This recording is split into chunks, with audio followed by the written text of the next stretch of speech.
田先生，我这次来呢，主要是因为……哪位啊？Mr. 吴啊！哎，我跟你说，你上次给我介绍那个师傅啊，厨艺还是真不错。哎，但是就是太爱说 English 了。你知道吗？昨天我们家呀，猫捉老鼠，你猜他是怎么说的？嘿，他说你们家的吱吱 too much， 然后说那个咪咪软软啊，锅碗瓢盆然后全都碎了，摔碎了好多 cup。这我们这，哎呀，不好意思啊，不好意思。好，没事儿，没事儿，这儿有个人等我。嗨，我不知道啊，还不是我们家老二啊，净给我找事儿啊。行，回头再说啊 ，See you，拜，田先生，这是我的名片。文氏大药房啊？没听过呀。啊，这个呢是我们文氏大药房新出的清神丸，它专治头晕头痛、恶心呕吐、神志不清。我们希望这款新品能够在您的药店里面出售。这位小姐，你知道我们田氏药号是做正经药材生意的吗？哦，这个我们的清神丸呢，品质上您是可以大可放心的。您看，这是卫生司的许可证，还有试用报告，还有就是购买的顾客的反馈记录。这样说吧，10个顾客里面9个用过，都是赞不绝口的。您来之前做过功课吗？知道我们田氏药号大名鼎鼎的西洋补脑丸吗？当然知道了，毕竟广告很多。但田老板恕我直言哈，你们的西洋补脑丸其实没有什么实质的疗效，治不好病，但也药不死人吧。你知道我们一天要卖多少瓶吗？是，销售很好，但那是靠广告铺天盖地的堆出来的。但是，一旦没有广告的话，你们这个销售就会立即下滑，而且复购率也极低。谁告诉你的？啊？其实不重要，重要的是我们这个清神丸可以给你们田氏药房带来比西洋补脑丸更多的好的口碑和收益。一定是老二这个混账，该说的不说，不该说的一天到晚往外说，猪脑子。田老板，你们田氏药房一直都是业界的典范，我们文氏大药房很期待能和田氏药房一起合作，彼此相得益彰的同时，也希望我们的清神丸呢，能够造福更多的病家。你不就是想要攀附我吗？也不全是吧。这位小姐，你知不知道，攀附我也是需要有资格的。你知不知道每天进出田氏药号都是些什么样的人吗？不是什么随随便便的小药铺就可以称作什么大药房的，也不是什么假药烂药都可以进我们的田氏药号的。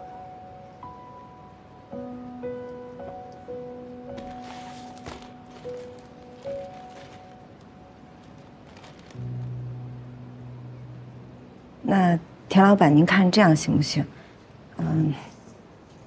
这个清神丸的样品先留在您这儿，恳请您亲自能够试用一下，也许会给您带来不一样的感受。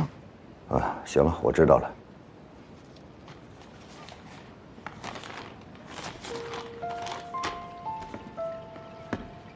田老板，那我先告辞了。啊。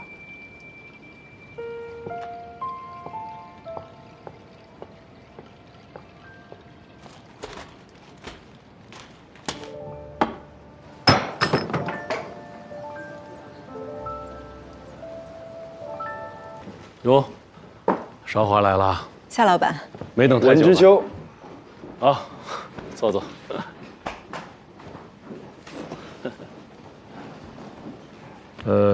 一会儿我还有事儿，咱们就长话短说。昨天少华来找我，说好像你那儿有一个什么药要在我这里卖。清神丸啊，清神丸，可以，没问题，但是如果说要在我们菊景堂卖的话，就不能再冠文氏的名字了。夏老板，没问题啊。我们之前不是这样说的。哎，我是老板，你是老板，啊，可以。还有，为了保证质量，那你们这个清神丸的所有原材料要用我们首原药庄的生药。但是可以，您说了算。不能这样。夏老板的药你还信不过啊？是吧？啊，爽快。还有一个条件，说吧。1年之后，这个清神丸要占到清神醒脑类成药市场的30%份额。如果说做不到的话，这个清神丸的配方就要归我。这没法谈了吧？啊，这真不行啊！这没法聊了。这夏老板啊，好，不是市场的30%，那不要我跟对面他们那什么西洋补脑丸对着干嘛？对呀，你看我们文氏啊，我们就小虾米，田大少一口就把我们给吞了。如果你不答应这个条件的话，那是真的没法谈了。不是，车备好没有？哎，对，夏老板啊，走，要不这样，你听听啊，这原材料呢，不都从你们这儿进吗？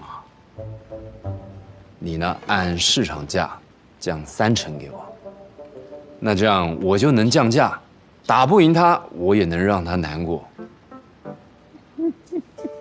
不是，夏老板，你这墙上挂的画啊，都几万大洋，在乎这一点点折扣吗？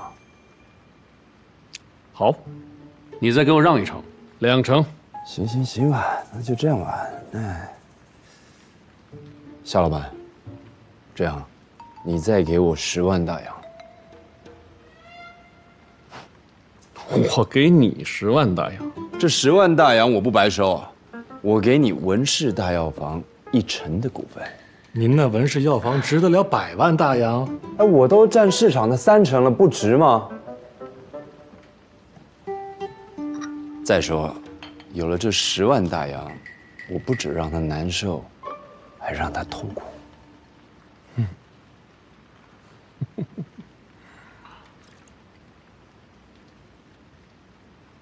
好，10万大洋，2成股份。好，那我跟你说啊，这清神丸得冠文氏的名。哎，你不是说让菊景堂冠名吗？哎，刚刚夏老板还不是文氏大药房的股东啊，现在夏老板是文氏大药房的股东了，我不帮他把这牌给要回来啊，是吧？哎呀，文老板这么说，还真没什么错。是啊。好，那就继续管文氏的名，但我有一个条件。还有，如果1年之内达不到市场份额的3成，你要原价回购你这2成股份。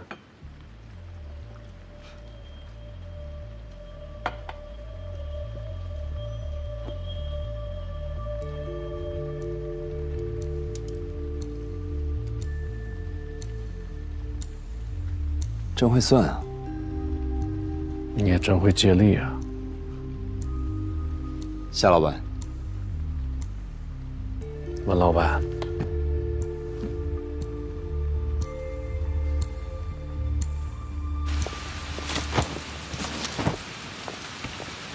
谢谢。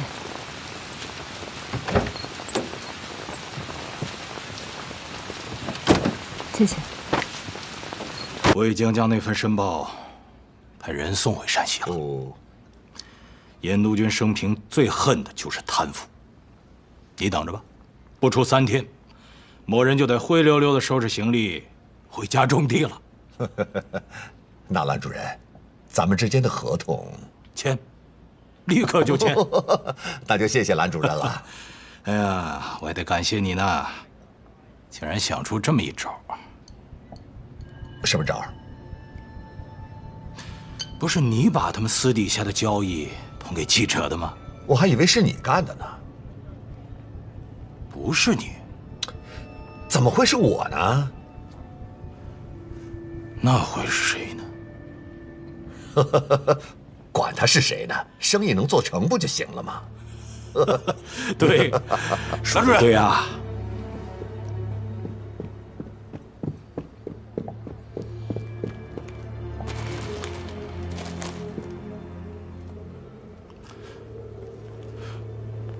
怎么了？你看看，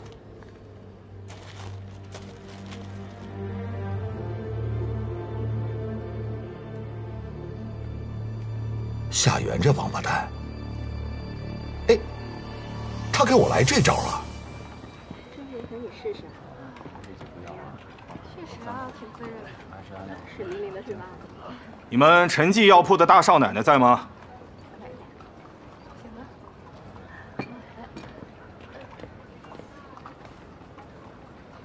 商副官，据说啊，这个北京的报纸跟这个田家杠上了，上海的报纸死盯这个首元药庄，两边呢争相揭露这个药庄的这个采购的黑幕。严督军知道之后大怒，下了命令，哪儿的药都行，就是不能用这个首元药庄和这个田氏药号的。这两家大药商啊，这一次啊，可是栽了一个大跟头。对呀，这还不算完啊！严督军把这个徐特使和蓝主任啊全部撤职召回。哦，所有的采购项目给了那个商务官负责，而这个商务官呢又特别看重我们这个陈记药铺，所以呢就水到渠成了。那咱们这陈记药铺还名声在外啦？大帅，这商副官是何以知道我们陈记药铺啊？那都是韶华的功劳了。他还得店里头记账、点货，他能有什么功劳？要不你自己讲讲，这个单子你怎么拿下来的？其实也没什么，是那个商副官啊，是一个实心办事儿的人，而咱的药材呢又质优价实，这订单交给咱们，他放心而已。哎呦，昭华，你这不声不响的，这立了大功了啊！来吧来吧，爹爹敬一杯。哎呀，怎么能你敬他呢？这不反过来了吗？怎么叫反？昭华给咱们这一下就挣了5000大洋，你说我该不该敬他？5000大洋！你看看你这样子，天哪，那能买多少肉啊？来，谢谢爹。哎呀，太好了！那爹，那公账上的200大洋，我算是还上了吧？还上了，都还上了啊！爹就是想用这个200大洋记着，我真聪明。老大家的，哎，你瘦了，你喜欢吃哪个？你吃。对啊，嫂子你吃，谢谢你啊。哎呀，可惜呀，这次玉龙粉这合股的事情没有谈好，要不然，今天这不又可以多一桩大喜事了，是不是？爹，做生意嘛，那有得就有失。对，我原来呀是想借着呢首元药庄这个事，让咱们陈记药铺呢再上一个台阶。现在看来呀，也不管什么事儿，还得靠自己慢慢来。没事的，爹，只要咱们全家人心齐，我相信陈记药铺一定一天比一天更强。我今儿个呢就放句话，您别看他首元药庄现在高高在上的，但是咱陈记药铺早晚有一天能超过他们，成为这北京城里数1数2的大药号。哎呀，昭华，你这话说得好，来碰一下，碰一下，来，碰一下，碰一下。哎呀，夏生，老板，这些呢是我准备带回日本的药材，还请夏老板帮忙采购一下。小村先生，咱们合作这么久，都非常愉快。放心，给你的药材绝对是质量最好的，而且价格是最优的。那真是非常感谢夏生。另外，我这里还有一个小小的不情之请，能不能送我几个中国的药方？小村先生又跟我提这件事情是吗？我跟你说了，我只卖药，不卖方。这些药方我愿意出高价。我跟你一样，钱对于我夏云来说不是问题，但是倒是有个法子。请讲。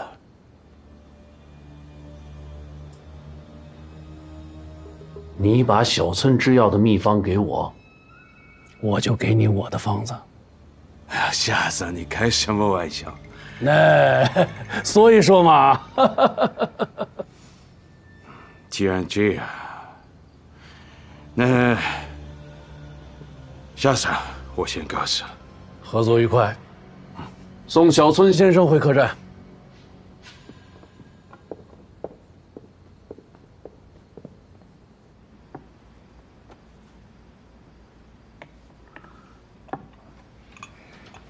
爹啊，咱们开个分店吧。一个药铺能做的生意，最远不出5里地。你不仅1家2家，你最好就是10家100家。你不仅要在这个北京城里开，你甚至要开到全国各地去啊！大顺呐，知道开个分店得需要多少钱吗？你这回这个军需订单正好不这个挣的钱合适吗？刚刚有点盈余啊，这又开分店，这未免太急了吧？爹，我倒是觉得，的确是得趁热打铁。趁咱这玉龙粉正在势头上，咱赶紧把陈记药铺的名头打出去。就算将来玉龙粉卖不动了，可咱陈记的牌子早已名声在外了。韶华，现在咱们陈记药铺这都有点忙不过来了，再开个分店，你这不是捉襟见肘吗？这分店和老店看似是两处的生意，但事儿上其实还是那些事儿，就是把一半的货呀放到另外一处去卖，等于办一件事儿，赚2份钱。爹，我算过了，刨去这军需订单呀，咱陈记药铺1年的收益，也不过是3000大洋。但是开分店以后就不一样了，2家店1年总收益加起来，那能达到8000大洋。那么多钱，应该多买几亩田地更保险。反正我听说呢，夏元当年，就算是借钱，也要在各个繁华要地开设分号，待分号连成一气，对买家那就是店大欺客，对卖家那就是客大欺店。就这么着，才有了守元药庄的今天。对，就是这个道理。你陈记药铺有了这个分店，有了名字，那客源就多了呀。你客源多，那货源就好谈了，那这个成本它就可以降下来。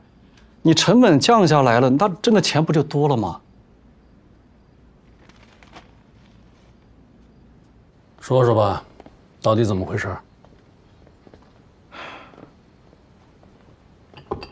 老板，这件事情是我没办好，我认罚。罚倒是次要的，关键是这生意怎么丢的，自己心里有数了吗？清楚，轻敌了。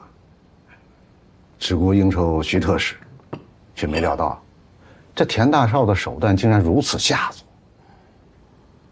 可最终这田大少也没有拿到这份订单呐。是啊，被一家小药铺捡了漏。小药铺？多小？陈记药铺。啊，正是那家陈记药铺。这陈记药铺也是运气好。生意场上没有运气，只有实力。是。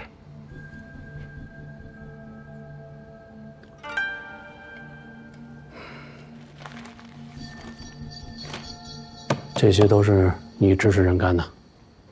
是。啊，大掌柜也是迫不得已呀。是他田大少指使上海的记者攻击我们在先，我是被迫反击的。那上海记者为什么会知道这么详细？田大少跟他们说的。那谁又跟田大少说的呢？这不太清楚了。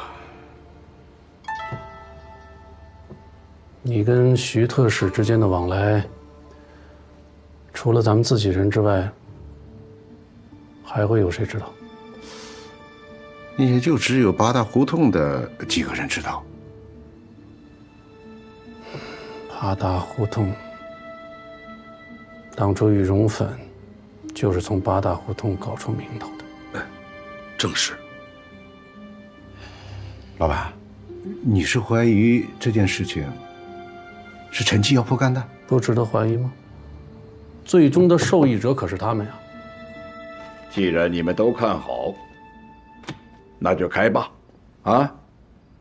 但是啊，咱们说好啊，这老店我来坐镇，分店嘛，就交给大顺还有你们两个来打理。谢谢爹。爹，分店交给我和大顺来打理没问题。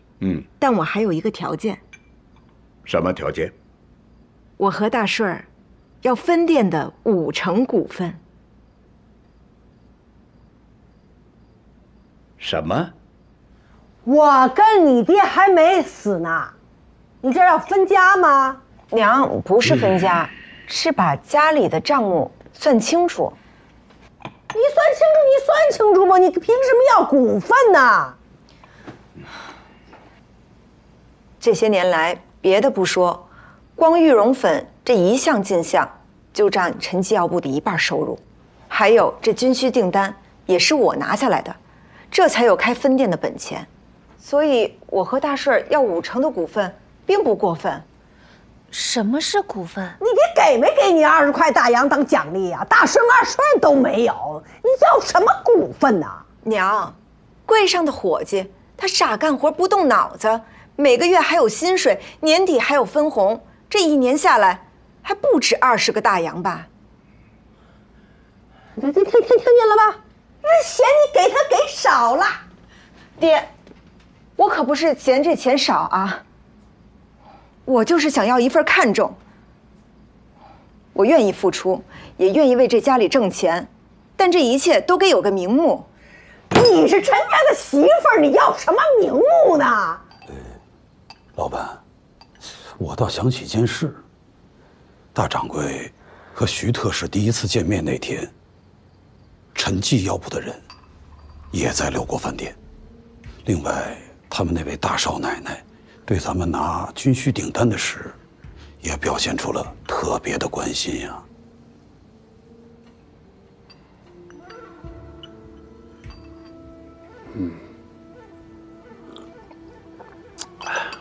说说羽绒粉吧，跟陈记药铺谈的如何呀？没谈成。没谈成？是这样，他们不愿意共享秘方，也不接受46分成。后来我让到了无误，他们的态度有所松动，但突然又坚持只做陈记这块牌子。那既然如此，便无法再谈了。厉害呀！看来之前我是小看陈家老爷子了。这陈家老爷子老练持重，但我觉得这陈家最厉害的倒是他们家那位大少奶奶玉荣粉，就是她的主意。大少奶奶，爹和大顺在这行里走了这么多年，他们一定知道怎么用药，怎么防着。他们肯定会没事的，一定会平平安安回来的啊！大壮，哎，大少奶奶，先送太太回去吧。好，我不怕。夫人，走吧。真的？真的。我不怕。慢点，我不怕。慢点，慢点。哎。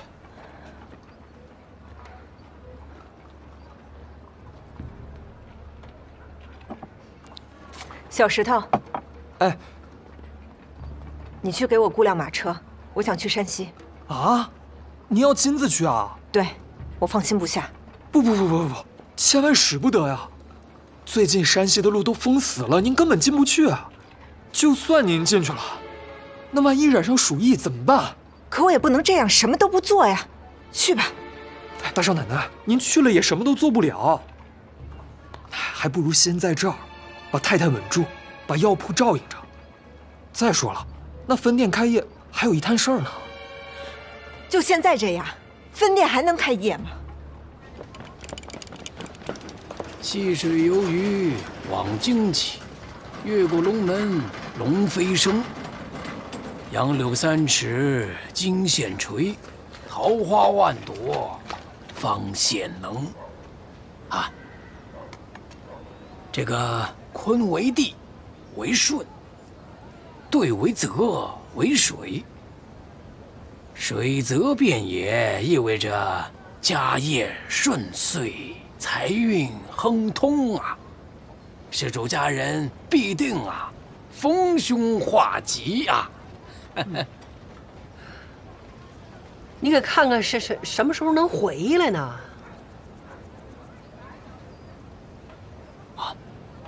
开业大喜，进鸟复归。放心吧。新店开业那一天人就回来了。哦，开业那天啊，对，开业那天。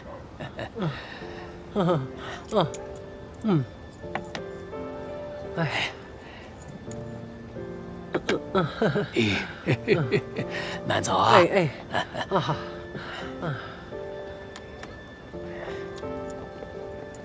真的，那个李半仙算命很准的。哎呦，那就还选在15，分店开业。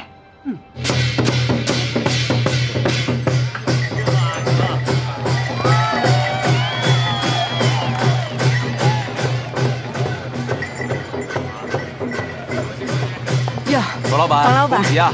您里边请啊！哎，里边请，请。祝贺楚老板。周老板，里边请。哎，来里边请。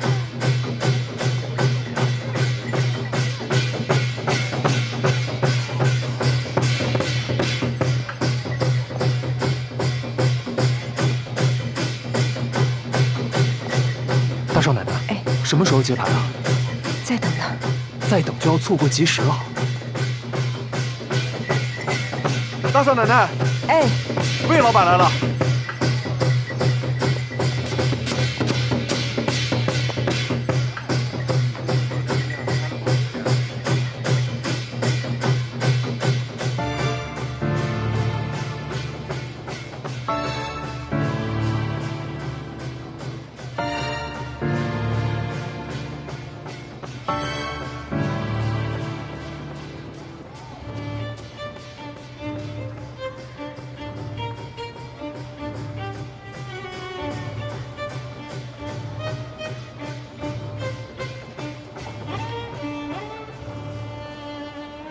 路封了之后，我们都被困在客栈里。大顺哥他本来没事的，但是他看到外面人很多都得了瘟疫后，无药可救，只有等死。大顺哥说，他身为药商不能见死不救，于是他就挺身而出，到处救人，前后后，大概救了10来个人。可他却……老爷呢？陈老板在救治大顺哥的时候，也感染了瘟疫，没几天两人就都没了。没了，我的大孙儿，我的大孙儿啊，我姥爷。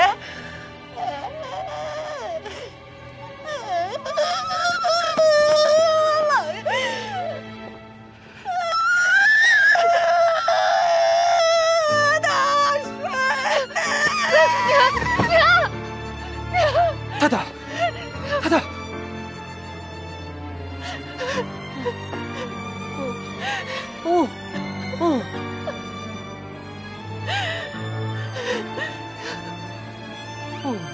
大顺儿，他现在人在哪儿呢？因为大顺哥和陈老板是一并暴毙的，按照当地的规矩，统一就地深埋。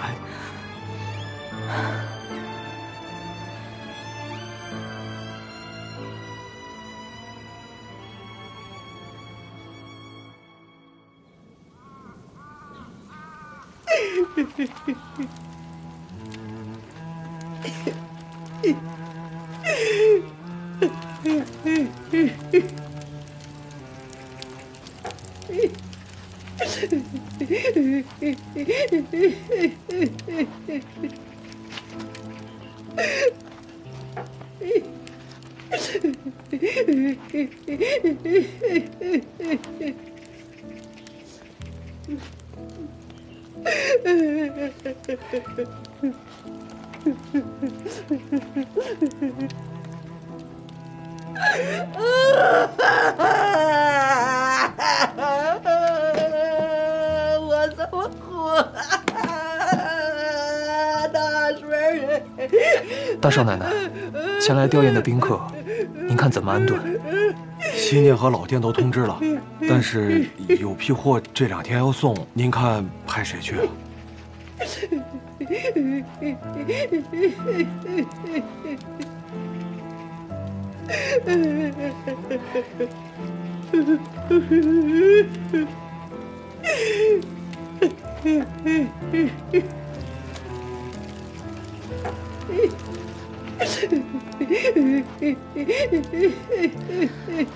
嫂子，喝点粥吧。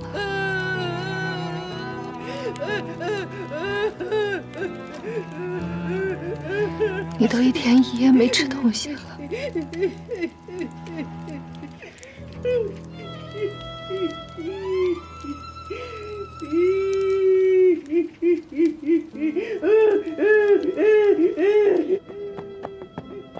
爹，大哥，爹啊，孩儿不孝啊！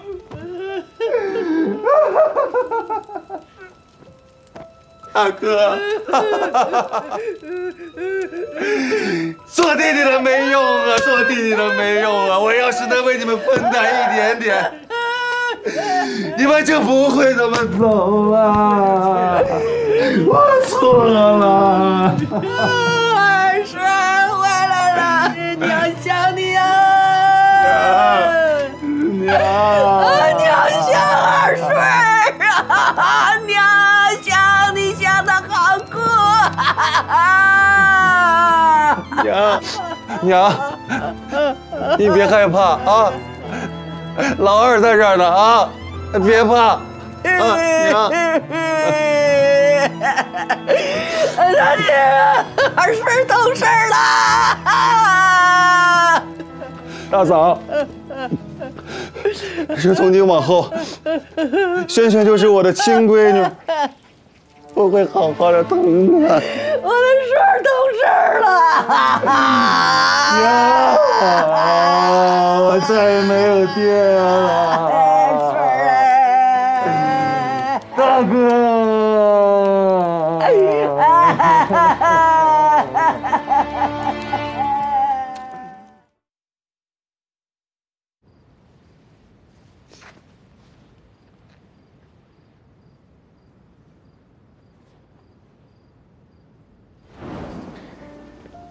前2天我看你老是想吐，吃不下什么东西，我就托人去汪洪春先生那求了个方子，用最好的白术、干姜、半夏、橘红还有厚朴给你做了一个经方制偶的香囊。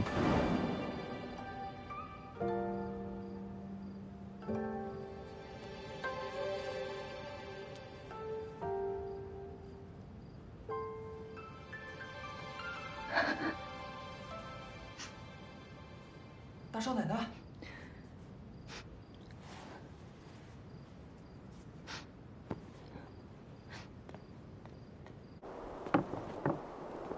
有几个事儿要跟您汇报一下。小石头，什么事儿？二少爷来药铺好几回了。他去药铺做什么？不知道啊，就打听药铺眼下有多少资产，有多少现银，还有账本和客商的名单都在谁手上。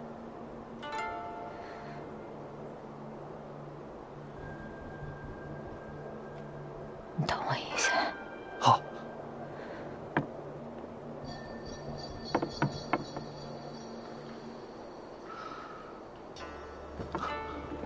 收好这个，账本和客商名册都在这里面，除了我以外，别人谁要都别给。好，快走。好。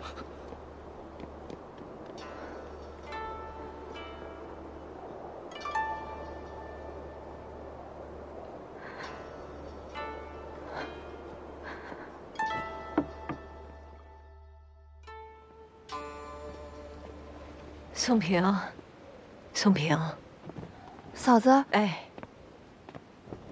你帮我照看一下轩轩，我出去一趟啊。你去哪儿？我去药铺，处理点事情。哦，大少奶奶，哎，阿顺有事找您。哦，我去办点事儿，回来就去找他。他让您现在就过去。阿少奶奶，您也一块过去。我？对。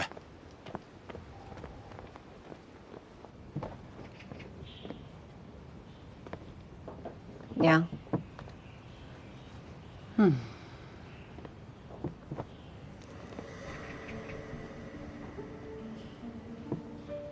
三爷。三爷，三爷，人到齐了。到齐了？给谁到齐了？三爷，您可以说话了。仙魁跟大顺的后事也办得差不多了。这个老话怎么说来着？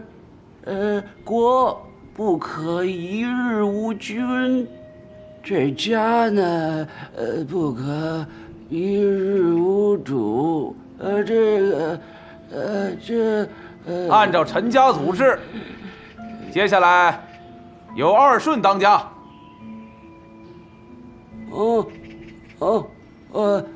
二顺以后就当家。侄媳妇儿。侄媳妇儿。啊，三爷在，我在这儿。仙魁家里的，刚才三爷说的话，您可同意？我同意。同意。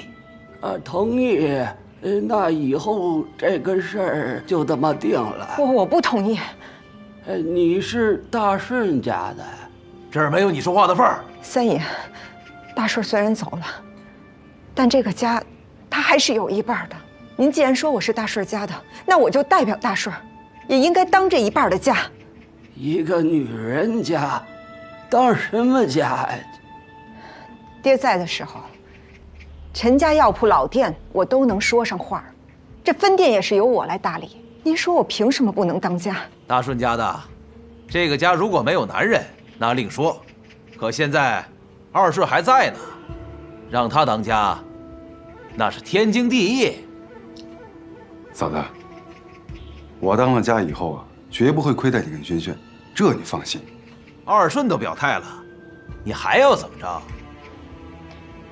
这二顺当家也行，但是爹在的时候，他是亲口答应分店是由我和大顺来打理，并且分我们一半的股份。现在大顺人不在了，那一半的股份也该交给我跟轩轩吧。